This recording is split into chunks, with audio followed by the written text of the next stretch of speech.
രോഹിണി, ഇപ്പോൾ നമുക്കൊപ്പം ഒരു വിശിഷ്ട അതിഥി പ്രജിത്തിനൊപ്പം തിരുവനന്തപുരത്ത് ചേരുന്നത് ബി.ജെ.പിയുടെ സംസ്ഥാന സെക്രട്ടറി വി രാജേഷാണ്. അദ്ദേഹം കിടങ്ങാനൂർ എന്ന സ്വന്തം വാർഡിൽ നിന്നും വലിയ ഭൂരിപക്ഷത്തിൽ ഇന്നലെ വിജയിച്ചത് മാത്രമല്ല, കൊടുങ്ങാനൂർ ഒരുപക്ഷെ മേയർ സ്ഥാനത്തേക്ക് പരിഗണിക്കപ്പെടാൻ പോകുന്ന വ്യക്തി കൂടിയാണ്. ബി.ജെ.പിയുടെ മുൻ തിരുവനന്തപുരം ജില്ലാ അധ്യക്ഷനാണ്. യുവമോർച്ചയുടെ തീപ്പൊരി സംസ്ഥാന അധ്യക്ഷനായിരുന്നു. അങ്ങനെ ഒരുപാട് സവിശേഷതകളുള്ള ബി.ജെ.പി നേതാവാണ് വി രാജേഷ്. അപ്പോൾ അദ്ദേഹത്തിനൊപ്പം പ്രജിത് മോഹനുണ്ട്. പ്രജിത്തെ, ചോദിച്ചോളൂ.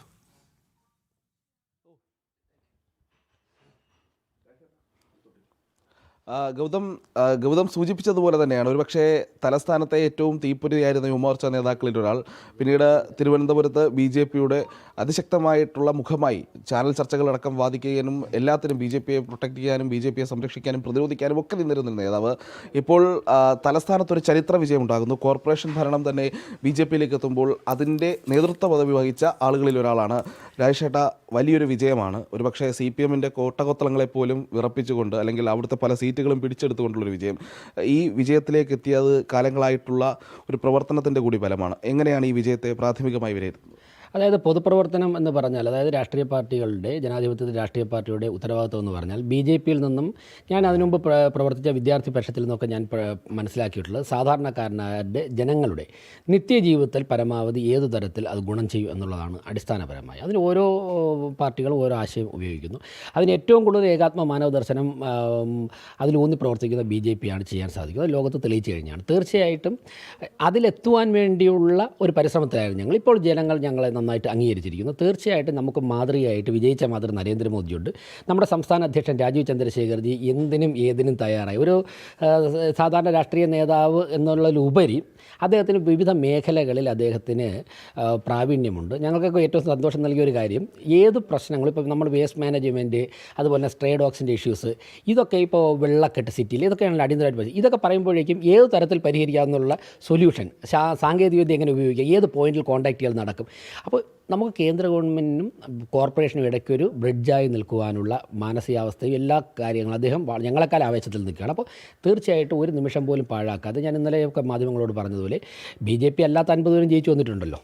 അപ്പോൾ അവരെ ഉൾപ്പെടെ നമ്മൾ ഒരൊറ്റ യൂണിറ്റായി ചേർത്ത് പിടിച്ചുകൊണ്ട് ഉള്ള ഒരു വികസനം. മറ്റൊന്ന്, സാധാരണക്കാരായ ജനങ്ങളെ, അടിസ്ഥാന ജനവിഭാഗങ്ങളെ മുന്നിൽ നിർത്തിക്കൊണ്ട്, മുന്നിൽ കണ്ടുകൊണ്ടുള്ള ഒരു മുന്നോട്ടുള്ളൊരു പ്രയാണമായിരിക്കും. പൊതുജനത്തിൻ്റെ പണം ഒരു കാരണവശാലും മിസ്യൂസ് ചെയ്യാനോ അത് ധൂർത്തടിക്കുവാനോ സാധിക്കില്ല. ഇവിടുത്തെ കോർപ്പറേഷനിലെ വാഹനങ്ങൾ നശിക്കാൻ പാടില്ല. കോർപ്പറേഷനിലെ നികുതി അടയ്ക്കാനുള്ളവർ കൃത്യമായിട്ട് നികുതി അടയ്ക്കണം. കേസുകളൊക്കെ തന്നെ ഒരുപാട് കെട്ടിക്കിടപ്പുണ്ട്. അപ്പോൾ ഞാൻ കഴിഞ്ഞ 5 വർഷം പ്രതിപക്ഷ കൗൺസിലറായിരുന്നു, BJP-യുടെ ജില്ലാ പ്രസിഡൻ്റായിരുന്നു. ഒരുപാട് കാര്യങ്ങൾ കോർപ്പറേഷനിൽ പഠിച്ചിട്ടുണ്ട്. അതിൻ്റെയൊക്കെ ഫയലുകളുടെ കോപ്പി ഞങ്ങളുടെ കയ്യിലുണ്ട്. അപ്പോൾ എല്ലാവരെയും ചേർത്ത് പിടിച്ചുകൊണ്ട് ഉദ്യോഗസ്ഥരുൾപ്പെടെ വിശ്വാസത്തിലെടുത്തുകൊണ്ട് നമ്മുടെ തിരുവനന്തപുരത്തിന് സംസ്ഥാന അധ്യക്ഷൻ പറഞ്ഞതുപോലെ 5 വർഷം കഴിയുമ്പോൾ ഇന്ത്യയിലെ ഏറ്റവും മികച്ച 3 നഗരങ്ങളിൽ ഒന്നാക്കി മാറ്റാൻ ഉള്ള പരിശ്രമമായിരിക്കും ഞങ്ങൾ. എല്ലാവരുടെയും മനസ്സിലുള്ള ചോദ്യം എന്തായിരിക്കുമെന്ന് രാജേഷേട്ടനറിയാം. പലതരം സൂചനകൾ കേൾക്കുന്നു, പലതരം ചർച്ചകൾ ഉണ്ടാകുന്നു. അപ്പോൾ ആരായിരിക്കും മേയർ സ്ഥാനാർത്ഥിക്ക് എന്നുള്ളൊരു ചോദ്യം വരുന്നില്ല. പക്ഷേ ഒരു പറഞ്ഞു കേൾക്കുന്ന പേരുകളിൽ മുൻപന്തിയിലുള്ളത് വി രാജേഷിൻ്റെ പേരാണ്. അല്ല, ഞാൻ എല്ലാ മാധ്യമങ്ങളോടും ഇന്നലെ പറഞ്ഞ അതേ ഉത്തരം മാത്രമാണ്. കാരണം ഞാൻ 10-30 വർഷം കൊണ്ട് ABVP-യിലും ഇതിലും പ്രവർത്തിക്കുകയാണ്. BJP-യിലും ഞങ്ങളുടെ സംഘടനയ്ക്ക് ഒരു സിസ്റ്റമുണ്ട്. അത് ഏറ്റവും നന്നായിട്ട് അറിയാവുന്ന വ്യക്തി ഞാനാണ്. അതുപോലെ തന്നെ സന്തോഷകരമായ കാര്യം, വിജയകരമായി നിരവധി മുഖ്യമന്ത്രിമാരെ, 2 പ്രധാനമന്ത്രിമാരെ, 1-ൽ കൂടുതൽ രാഷ്ട്രപതി, ഉപരാഷ്ട്രപതിമാരെയൊക്കെ തന്നെ കണ്ടെത്തിയിട്ടുള്ള പാർട്ടിയാണ്. ഒരുപാട് മേയർമാരെ കണ്ടെത്തിയിട്ടുള്ള പാർട്ടിയാണ് ഈ പാർട്ടി. അപ്പോൾ ഞങ്ങളുടെ പാർട്ടിക്ക് ഇന്നലെ ജനങ്ങൾ ഭൂരിപക്ഷം നൽകിയിട്ടുണ്ട്. അപ്പോൾ സ്വാഭാവികമായിട്ട് അടുത്ത സ്റ്റെപ്പിലേക്ക് ചിന്തിക്കണം. സംസ്ഥാന അധ്യക്ഷൻ തിരുവനന്തപുരത്തുണ്ട്. അദ്ദേഹം കമ്മ്യൂണിക്കേറ്ററിൻ്റെ മേഖലകളുമായി കമ്മ്യൂണിക്കേറ്റ് ചെയ്തതിന് ശേഷം എനിക്കൊന്ന് കൃത്യസമയത്ത് തന്നെ പറയും. എന്തായാലും ഞങ്ങൾ പറഞ്ഞ മുദ്രാവാക്യങ്ങൾ തെരഞ്ഞെടുപ്പ് സമയത്തും അതിനു മുൻപും ഞങ്ങൾ മുന്നിൽ ജനങ്ങളുടെ മുമ്പിൽ വെച്ച മുദ്രാവാക്യങ്ങൾ കൃത്യമായിട്ട് ഫീൽഡിൽ ഇംപ്ലിമെൻറ്റ് ചെയ്യാൻ പറ്റുന്ന തരത്തിലുള്ളൊരു ഭരണസമിതി, ഒരു മേയർ മാത്രമല്ലല്ലോ ഭരിക്കുന്നത്. അപ്പോൾ അതിന് കേപ്പബിളായിട്ടുള്ള തിരുവനന്തപുരം ആഗ്രഹിക്കുന്ന തരത്തിലുള്ള ഒരു ഭരണസമിതി സംസ്ഥാന അധ്യക്ഷൻ സൂചിപ്പിക്കും. മറ്റൊരു കാര്യം, കുറേ കാലമായി മനസ്സിലെപ്പോഴും BJP-യുടെ കാര്യങ്ങളൊക്കെ പറഞ്ഞു വരുമ്പോൾ, പ്രത്യേകിച്ച് കേരളത്തിൽ പലതവണ നമ്മൾ തെരഞ്ഞെടുപ്പിൽ മനസ്സിലെത്തിക്കുകയും പലയിടത്ത് പരാജയപ്പെടുകയും ചെയ്തു. അപ്പോൾ താങ്കളുടെ ഒരു പഴയ ഒരു ചാനൽ ചർച്ചയിൽ ഒരു പരാമർശമുണ്ട്, ഞങ്ങളെപ്പോലെ തോറ്റ പാർട്ടിയുണ്ടോ എന്നുള്ളത്. ഞങ്ങൾ തോൽവികളിൽ നിന്ന് പാഠം ഉൾക്കൊണ്ടുകയും പഠിക്കുകയും ചെയ്ത് വീണ്ടും ജയത്തിലേക്ക് എത്തും എന്നുള്ളതാണ് അന്ന് പറഞ്ഞിരുന്നത്. അപ്പോൾ സമാനമായ രീതിയിൽ പഠിച്ചു തിരുവനന്തപുരം കോർപ്പറേഷൻ പോലെ ഒരു ഭരണത്തിലേറുമ്പോൾ അത്തരമൊരു സ്റ്റേറ്റ്മെൻറ്റ്, കാരണം തെരഞ്ഞെടുപ്പിൻ്റെയും ജനാധിപത്യ പ്രക്രിയകളുടെയും ഭാഗമായി അതിനെ തള്ളിപ്പറയാതെ അതിൽ പരാജയപ്പെടുമ്പോഴും ആ സംവിധാനത്തെ മോശപ്പെടുത്താതെ നിൽക്കുന്നു. കാരണം ഇതുപോലൊരു കേന്ദ്ര തെരഞ്ഞെടുപ്പ് കമ്മീഷൻ്റെ കീഴിലുള്ള ഒരു തെരഞ്ഞെടുപ്പ് ആയിരുന്നുവെങ്കിൽ ഒരുപക്ഷെ SIR-നെയും വോട്ടർ പട്ടികയും അതിനൊപ്പം EVM-നെയും ഒക്കെ കുറ്റം പറയുന്ന കാഴ്ച നമ്മൾ കാണേണ്ടി വന്നു. എന്തായാലും ഇത്തവണ അങ്ങനെ ഒരു കാഴ്ചയില്ല. അങ്ങനെ തോറ്റ് പഠിച്ച് BJP ജയിച്ചിരിക്കുകയാണ്. അല്ല, ഞങ്ങളെ പഠിപ്പിക്കുന്നത് ഞാൻ നേരത്തെ പറഞ്ഞു, ഞങ്ങളിപ്പോൾ 2-3 പേര് വെച്ചിട്ട് ABVP ക്യാമ്പസുകൾ ചെയ്തിട്ടുണ്ട്. അന്ന് SFI തിരുവനന്തപുരത്തെ ക്യാമ്പസുകൾ വളരെ ശക്തം. ഇപ്പോൾ പേട്ടയിൽ മത്സരിച്ച ദീപക്കൊക്കെ തന്നെ SFIയിലുണ്ട്. അവരൊക്കെ നമ്മുടെ മന്ത്രി MP രാജേഷ്, അതുപോലെ തന്നെ മുൻ MLA TV രാജേഷ്, ഞങ്ങളൊക്കെ തന്നെ ഒരേ സമയം SFI AB പ്രവർത്തനം നടത്തുകയാണ്. 2-3 പേരെ വെച്ച് സെക്രട്ടേറിയറ്റ് മുമ്പിൽ കോലം കത്തുകയും പ്രകടനം നടത്തുകയും ചെയ്തു. ലാത്ത് ചാർജ് ഏറ്റു വാങ്ങിയിട്ടുണ്ട്. എന്നെക്കാൾ മുമ്പ് പ്രവർത്തിച്ച അതിനേക്കാൾ ത്യാഗം അനുഭവിച്ചിട്ടുണ്ട്. ഞങ്ങൾ തെരഞ്ഞെടുപ്പിൽ ഒരുപാട് മത്സരിച്ചിട്ടുണ്ട്. ഞാൻ തന്നെ ആദ്യം ജയിക്കുന്ന പൂജപ്പുര എന്നാണ്. സ്കൂളിൽ പണ്ട് ജയിച്ചിട്ടുണ്ട്, അതിനുശേഷം ജയിക്കുന്ന പൂജപ്പുര എന്നാണ്. അപ്പോൾ ഒരു തെരഞ്ഞെടുപ്പ് ജനാധിപത്യ പ്രക്രിയയിൽ ഒരു ഭാഗം മാത്രമാണ്, നമ്മുടെ ഒരു ജീവിതചര്യയാണ്. ഒരു തെരഞ്ഞെടുപ്പിൽ തോൽക്കുന്നത് കൊണ്ട് എല്ലാം നഷ്ടപ്പെടുന്നില്ല, വിജയിക്കുന്നതുകൊണ്ട് എല്ലാം അവസാനിക്കുന്നുമില്ല, എല്ലാം നേടിയതായിട്ടും കരുതുന്നില്ല. സ്വാഭാവികമായിട്ട് തന്നെ സ്പോർട്സ്മാൻ സ്പിരിറ്റിൽ എടുത്തുകൊണ്ട് പിന്നെ വീണ്ടും പ്രയത്നിക്കും. ഇപ്പം ഞങ്ങളൊക്കെ ഈ കോർപ്പറേഷനിൽ ഇപ്പോൾ 10-50 പേര് ജയിച്ചു വന്നു. ഞങ്ങളുടെ BJP നേതൃത്വത്തിൽ NDA നേതൃത്വം കൊടുക്കുന്ന മേയർ വന്നേക്കാം. പക്ഷേ ഇത് 5, 10, 15 വർഷം മുമ്പ് രാഷ്ട്രീയ പ്രവർത്തനത്തിൽ വന്ന ഞങ്ങളുടെ ആരുടെയും കഴിവല്ല. ഇപ്പോൾ തെരഞ്ഞെടുപ്പ് രംഗത്ത് ആദ്യമായിട്ട് വന്നിട്ട് പെട്ടെന്ന് ജയിച്ചു, 1 മാസത്തെ പ്രവർത്തനം കൊണ്ട് ജയിച്ചു പോയ സ്ഥാനാർത്ഥികളുണ്ട്. പക്ഷേ ഈ പ്രസ്ഥാനത്തിന് വേണ്ടി ജീവൻ ബലിയർപ്പിച്ച, ഒന്നുമാകാതെ ജയിലിൽ കിടക്കുന്ന 100 കണക്കിന് പ്രവർത്തകരുണ്ട്, മരണപ്പെട്ടു പോയവരുണ്ട്, അംഗവൈകല്യം സംഭവിച്ചവരുണ്ട്. അപ്പോൾ അവരുടെയൊക്കെ തന്നെ ത്യാഗോജ്വലമായ പോരാട്ടത്തിൻ്റെ ഇല്ലെങ്കിൽ ജീവൻ സമർപ്പണത്തിൻ്റെ ഒരു ഘട്ടത്തിൽ ഞങ്ങളത് കൊണ്ടുപോകുന്നു. അപ്പോൾ ഞങ്ങളത് മുന്നോട്ട് കൊണ്ടുപോകുന്നു. ഞങ്ങൾ കഴിയുമ്പോൾ ഞങ്ങളെക്കാൾ മിടുക്കരായിട്ടുള്ള അടുത്തവർ വരും. ഇതൊരു ദർശനമാണ്. ഇത് ഭാരതത്തിൽ നടപ്പിലാക്കുവാനുള്ള പ്രയത്നമാണ് നരേന്ദ്രമോദി നടത്തുന്നത്. ഞങ്ങളൊക്കെ തന്നെ അദ്ദേഹം ചെയ്യുന്നതിൻ്റെ ചെറിയ ചെറിയ കാര്യങ്ങൾ ഇവിടെ നാട്ടിൽ ചെയ്തു പോകുന്നു. ഒറ്റ ചോദ്യം കൂടി, അതായത് തദ്ദേശ തെരഞ്ഞെടുപ്പാണ്, പക്ഷേ തിരുവനന്തപുരത്തെ 3 പ്രധാനപ്പെട്ട അല്ലെങ്കിൽ 3-4 പ്രധാനപ്പെട്ട അസംബ്ലി മണ്ഡലങ്ങളിൽ BJP ആണ് തൂത്തുവാരിയിരിക്കുന്നതെന്ന് പറയാം. അതോടൊപ്പം തന്നെ ശബരിമല സ്വർണ്ണക്കവർച്ച അടക്കമുള്ള വിഷയങ്ങൾ ഈ തെരഞ്ഞെടുപ്പിൽ ചർച്ചയില്ല എന്ന് നമുക്ക് പറയാനും കഴിയില്ല. കാരണം കടകംപള്ളി വാർഡടക്കം BJPയിലേക്ക് തൂത്തുവാരുന്ന ഒരു സാഹചര്യം ഉണ്ടായിട്ടുണ്ട്. അപ്പോൾ എങ്ങനെയാണ് ഭാവി തെരഞ്ഞെടുപ്പുകളെ ഈ കോർപ്പറേഷനിലെ ഈ വിജയം സ്വാധീനിക്കുന്നത്, ചർച്ചയാക്കുന്നത് എന്നുള്ളത്? കാരണം ഇനി മാസങ്ങൾ മാത്രമേ ഉള്ളൂ നിയമസഭാ തെരഞ്ഞെടുപ്പിലേക്ക് എത്താൻ. അല്ല, അത് ഇന്നലെ എല്ലാ മാധ്യമങ്ങളോട് ഞാൻ പറഞ്ഞല്ലോ. കാര്യം ഞങ്ങളൊക്കെ തന്നെ ഒരുപാട് കാലമായി രാഷ്ട്രീയം നിരീക്ഷിക്കുന്നവരാണ്. നന്ദിഗ്രാമിൽ സ്ഫോടനം ഉണ്ടായപ്പോൾ, നന്ദിഗ്രാമിൽ വെടിവയ്പ് ഉണ്ടായപ്പോഴേക്കും അന്ന് ഞാൻ ABVPയിലാണ്. ഞാൻ ജസ്റ്റ് യുവമോർച്ചയിലായിരുന്നു.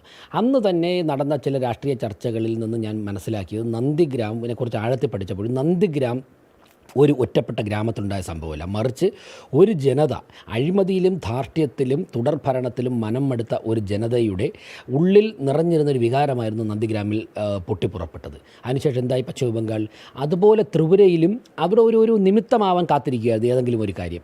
തിരുവനന്തപുരം ഒരു നിമിത്തമായി, തിരുവനന്തപുരം അതിനുവേണ്ടി കാത്തിരിക്കുകയായിരുന്നു. തീർച്ചയായിട്ടും തലസ്ഥാനത്ത് എന്ത് സംഭവിക്കുന്നു എന്നുള്ളത് സംസ്ഥാനത്തെ മുഴുവനും സ്വാധീനിക്കുന്ന ഒരു പ്രധാനപ്പെട്ട ഘടകമാണ്. തിരുവനന്തപുരത്ത് അത് സംഭവിച്ചിരിക്കുന്നു. അത് സംഭവിച്ചതിന് നേതൃത്വം കൊടുത്തിട്ടുള്ള BJP-യാണ്. ഇന്നലെ തന്നെ ബഹുമാനപ്പെട്ട KPCC അധ്യക്ഷൻ്റെ ഭാഗത്ത് നിന്നൊരു സ്റ്റേറ്റ്മെൻറ്റ് വന്നു. എനിക്ക് തികച്ചും അദ്ദേഹത്തോട് ആ സ്റ്റേറ്റ്മെൻറ്റിനോട് വിയോജിപ്പുണ്ട്. കാരണം BJP അധികാരത്തിൽ എത്തിക്കാതിരിക്കുവാൻ വേണ്ടി എല്ലാ മാർഗ്ഗങ്ങളും നോക്കുന്നു. അദ്ദേഹം പറഞ്ഞത് ഞാൻ കേട്ടില്ല, പക്ഷേ സോഷ്യൽ മീഡിയയിൽ ഞാൻ ഇനി അദ്ദേഹം അത് പറഞ്ഞതാണെന്നുണ്ടെങ്കിൽ ഒരു തെരഞ്ഞെടുപ്പിൻ്റെ റിസൾട്ട് വന്ന് മണിക്കൂറുകൾക്കകം തന്നെ എന്ത് ജനാധിപത്യ വിരുദ്ധമായിട്ടുള്ള സ്റ്റേറ്റ്മെൻറ്റാണ് നടത്തിയിട്ടുള്ളത്. 50 സീറ്റ് നേർപകുതി തന്ന് വിജയിപ്പിച്ചു, 49 സീറ്റല്ല തന്ന് ഒരു കക്ഷിയെ വിജയിച്ച് മണിക്കൂറുകൾ കഴിയുമ്പോഴേക്കും ഇങ്ങനെയുള്ള സ്റ്റേറ്റ്മെൻറ്റ് നടത്താൻ പാടില്ല. തീർച്ചയായിട്ടും അതിനർത്ഥം എന്താണ്? ഓൾട്ടർനേറ്റീവ് BJP-ആണ്. ഇപ്പോൾ സ്വർണ്ണപ്പാളി കവർച്ച, അതുപോലെ തന്നെ യുവതികളെ ശബരിമലയിൽ പ്രവേശിപ്പിക്കുക, പിന്നെ നടന്നിട്ടുള്ള ഓരോരോ അഴിമതികളും, അതിൽ പ്രതിപക്ഷത്തിൻ്റെ പരാജയം, ഇതൊക്കെ തന്നെ സ്വാഭാവികമായിട്ട് ഓൾട്ടർനേറ്റീവ് BJP-ആണ്. ഞങ്ങൾ ശക്തമായ പ്രതിപക്ഷമാണ് കേരളത്തിൽ. കേരളത്തിലെ ജനങ്ങൾ പ്രതീക്ഷയോടാണ് കാണുന്നത്. ബാക്കി സംസ്ഥാന അധ്യക്ഷൻ വിശദീകരിക്കും. എല്ലാ ചോദ്യങ്ങൾക്കും അദ്ദേഹത്തിന് മറുപടിയുണ്ട് ഗൗതം. കാരണം കേരളത്തിൻ്റെ രാഷ്ട്രീയ ഭൂമികയെ മാറ്റം വരാൻ പോകുന്ന, അല്ലെങ്കിൽ കേരളത്തിൻ്റെ രാഷ്ട്രീയത്തിലെ നിലവിലുള്ള സാഹചര്യത്തിൽ നിന്ന് പുതിയൊരു രീതിയിലേക്ക് കൊണ്ടുപോകാൻ കഴിയുന്ന ഒരു തിരഞ്ഞെടുപ്പ് ഫലം, അതിന് കൃത്യമായ രാഷ്ട്രീയ കാരണങ്ങളുണ്ട്. അതോടൊപ്പം തന്നെ വികസനത്തിലൂന്നിയുള്ള BJP-യുടെ കാഴ്ചപ്പാട് ജനങ്ങൾ അംഗീകരിച്ചിട്ടുണ്ട്. ഒപ്പം മേയർ സ്ഥാനാർത്ഥി അല്ലെങ്കിൽ മേയർ ആരെന്നുള്ള ചോദ്യങ്ങൾക്കൊക്കെ കൃത്യമായി അതിൻ്റെ ഒരു സംവിധാനം, BJP-യുടെ സംവിധാനം അനുസരിച്ചുള്ള പ്രഖ്യാപനങ്ങൾ ഉണ്ടാകുമെന്നതൊക്കെയുള്ള കാര്യങ്ങളാണ് അദ്ദേഹം നമ്മോട് പറയുന്നത്. ഗൗതം. യെസ്, ഓക്കെ പ്രജിത്ത്, വളരെ നന്ദി. ഒപ്പം VV രാജേഷിനും ഈ തിരക്കുകൾക്കിടയിൽ പുത്തംപുലരിയിൽ ജനം TV-ക്ക് ഒപ്പം ഭാഗമായതിന് ഒരുപക്ഷെ ചരിത്രത്തിൽ ഒരു വലിയ നിയോഗം അദ്ദേഹത്തെ തേടിയെത്താനുള്ള സാധ്യതകളാണ് ഇപ്പോൾ തെളിയുന്നത്. കാരണം അദ്ദേഹം പറഞ്ഞ ചില കാര്യങ്ങളുണ്ട് രോഹിണി. ABVP കാലത്ത് 2ഉം 3ഉം പേരെ വെച്ച് ABVPയുടെ പ്രവർത്തനം നടത്തിയിട്ടുണ്ട്. അതൊരു വസ്തുതയാണ്. കാരണം വർഷങ്ങൾക്ക് മുൻപ് വിദ്യാർത്ഥി പരിഷത്തിന് നമ്മുടെ ക്യാമ്പസുകളിൽ പ്രവർത്തിക്കാൻ കഴിയാത്ത സാഹചര്യമായിരുന്നു SFIയും അതോടൊപ്പം തന്നെ മറ്റ് ഈ ഇസ്ലാമിസ്റ്റ് സംഘടനകളും ഒക്കെ രൂപപ്പെടുത്തിയിരുന്നത്. അപ്പോൾ ആ കാലഘട്ടങ്ങളിൽ അത്രയും കഷ്ടപ്പാടുകൾ സഹിച്ച് സംഘടനാ സംവിധാനത്തെ ചലിപ്പിച്ച ആളുകളാണ് ഇവരൊക്കെ. അപ്പോൾ അവർക്ക് ഈ വിജയം ഒരു വലിയ ആഹ്ലാദമൊന്നുമല്ല, ഒരു ദൗത്യമായിട്ട് മാത്രമേ ഇവരൊക്കെ അതിനെ കാണുന്നുള്ളൂ എന്നാണ് അദ്ദേഹം ചൂണ്ടിക്കാണിക്കുന്നത്.